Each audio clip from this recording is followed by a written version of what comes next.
తెలంగాణ రాష్ట్ర ప్రజలు ఈరోజు తెలంగాణ రాష్ట్రంలో సరికొత్త ఒరవడిని చూడబోతున్నారు. ఆలోచించాల్సిన సమయం కూడా. ఈరోజు జూబ్లీ హిల్స్ ఎన్నికలు తెలంగాణ రాష్ట్ర ప్రజలకి వాళ్ళ మెదడుకి అంటే తెలంగాణ రాష్ట్ర ప్రజలకి వాళ్ళ మెదడుకి సంబంధించిన అంశంగా ఈరోజు పరిగణించాలి. మరీ ముఖ్యంగా జూబ్లీ హిల్స్ ప్రజలు అంటే జూబ్లీ హిల్స్ నియోజకవర్గంలో ఉండే ప్రజలు కూడా దీనిపైన విశ్లేషించాలి, ఆలోచించాలి. ఎందుకంటే నిన్నటితో నామినేషన్ ఘట్టం ముగిసింది.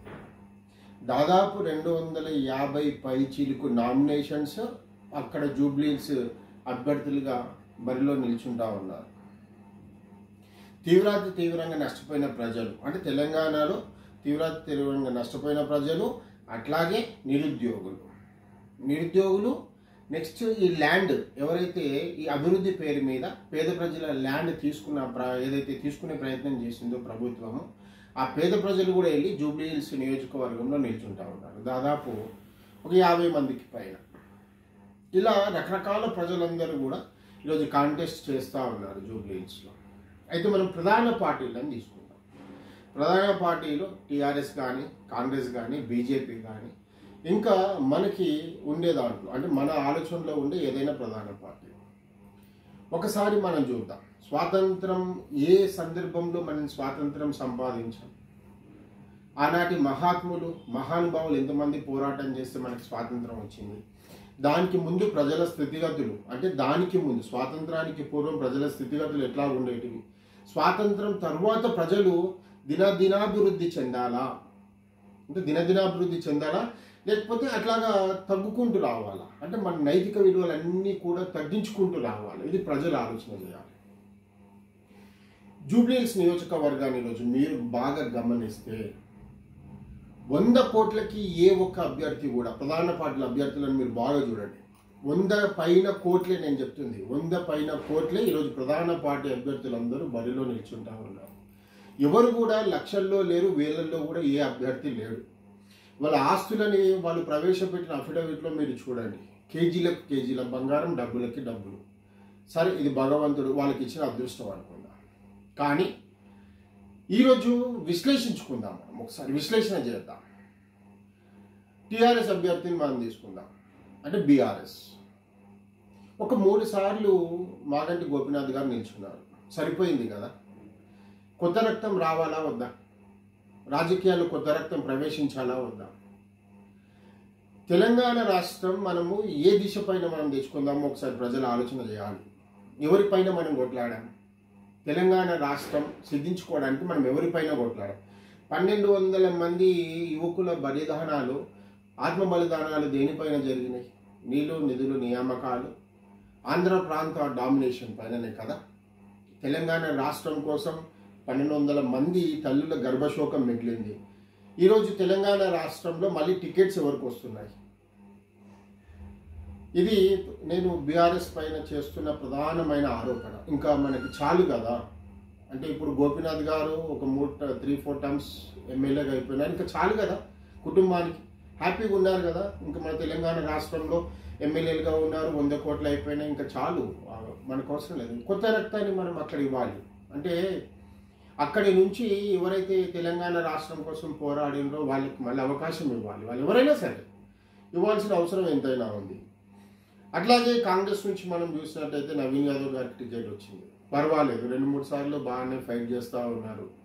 అంటే ఎంఐఎం పార్టీ నుంచి టికెట్ తీసుకున్నారు, పోరాడుతూ ఉన్నారు. చిన్న ఉన్నప్పటి నుంచి కూడా రాజకీయాలు అతనికి అంటే గత అనుభవాలన్నీ పరిశీలనలోకి తీసుకుంటే రాజకీయ పరంగా పోరాడుతూనే ఉన్నారు.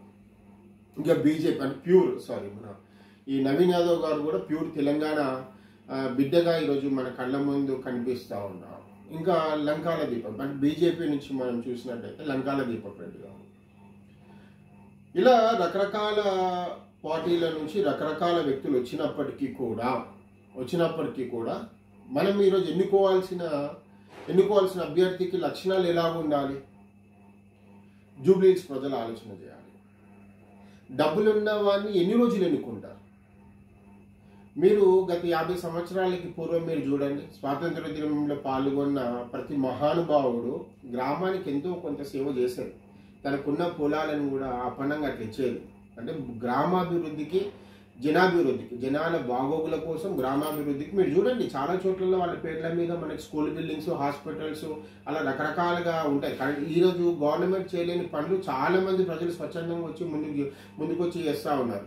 ఇంత పెద్ద బడ్జెట్ పెట్టుకున్నా కూడా మనం ఇంకా ప్రజలపైన ఆధారపడాల్సి వస్తుంది ఈరోజు. అంతటి దిగజారిపోయిన పరిస్థితుల్లో మనం ఉన్నాం. రాబో రోజులలో ఇంకా దిగజారిపోతాం. ఎందుకంటే ప్రజలారా, మీరు ఎవరిని గెలిపిస్తున్నారంటే,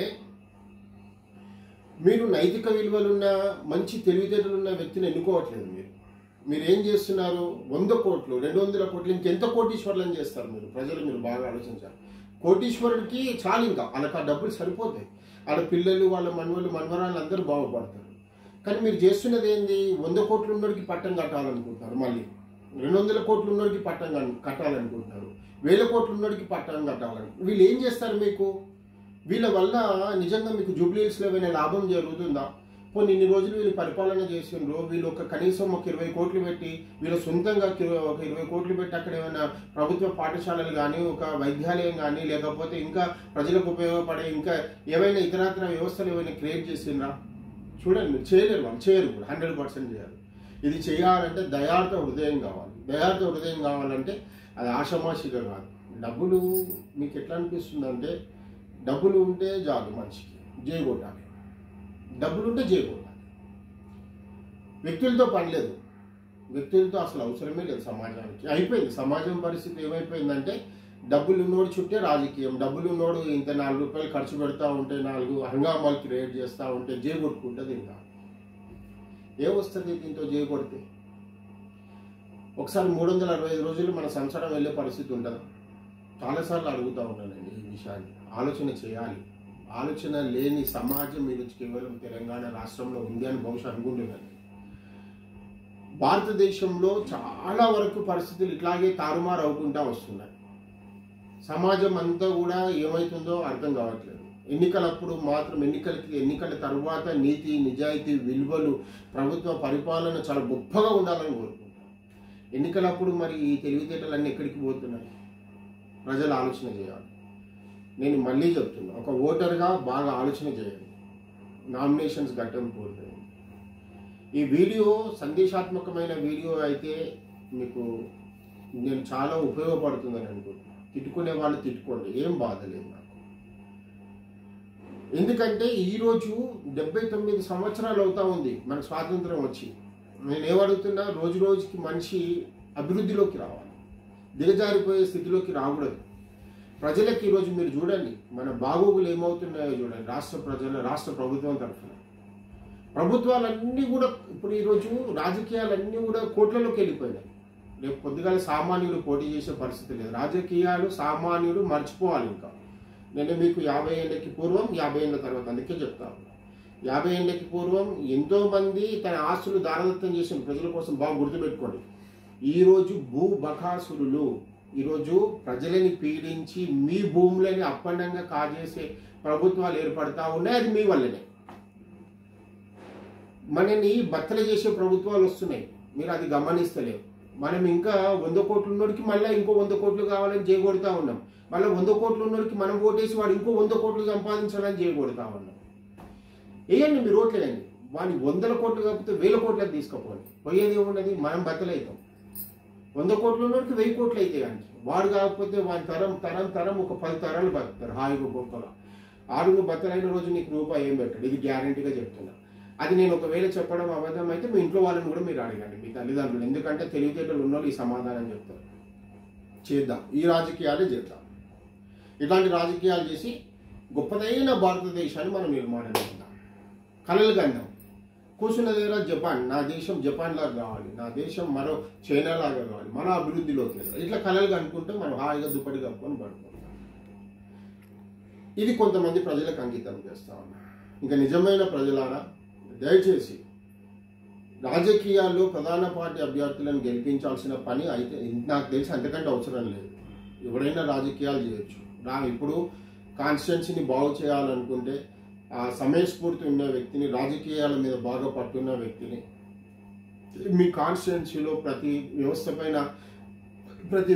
పైన ఒక దూరదృష్టి ఉన్న వ్యక్తిని మీరు ఎన్నుకుంటే రకరకాల ప్రజలు రకరకాల ప్రజలు, బీద ప్రజలు, పేద ప్రజలు, మధ్యతరగతి కుటుంబాలకు సంబంధించిన వాళ్ళందరూ కూడా గెలుస్తారు ఆ వ్యక్తి వల్ల. కొంతమందిని మనము దైవంగా భావిస్తాం, రాజకీయాల్లో కొంతమంది నాయకులని. వాళ్ళు ఎందుకంత దైవంగా భావించాల్సిన పరిస్థితి ఏర్పడిందంటే వాళ్ళు చేసిన పనులు అట్లాగా ఉన్నాయి, సమాజం చిరస్థాయిగా నిలిచిపోయే పనులు అట్లాగా ఉన్నాయి. చేయాలి, ఆ పనులు చేసిన వాడే సమాజంలో కానీ ప్రజలలో కానీ దేవుడిగా కీర్తించబడి, డబ్బులు ఇచ్చినోడు, మన నాశ పెట్టినోడు, ఇంకా రకరకాల పథకాలు అంటే నేను మీకు ఇది ఇస్తా, అది ఇస్తా, అట్లా ఇస్తా, ఇట్లా ఇస్తా అని చెప్పి అన్ని రకాలుగా మభ్యపెట్టినోడు సమాజానికి పనికిరాడు. ఇంకా ఆలోచన చేయండి. అతి త్వరలో నియోజకవర్గంలో జూబ్లీహిల్స్లో ఎన్నికలు జరగబోతూ ఉన్నాయి. ఈ వీడియో నేను తెలంగాణ సమాజానికి అంకితం చేస్తూ ఉన్నా. రాబో రోజుల్లో కూడా మనము బాగుపడాలి అంటే మన ఆలోచనలు మారాలని తెలియజేస్తూ, నేను 2028లో షాద్నా నియోజకవర్గ అసెంబ్లీ అభ్యర్థిగా పోటీ చేస్తూ ఉన్నాను. నన్ను మీ బిడ్డగా ఆశీర్వదిస్తారని మనస్ఫూర్తిగా కోరుకుంటూ, నమస్తే, మీ పృథ్వీ.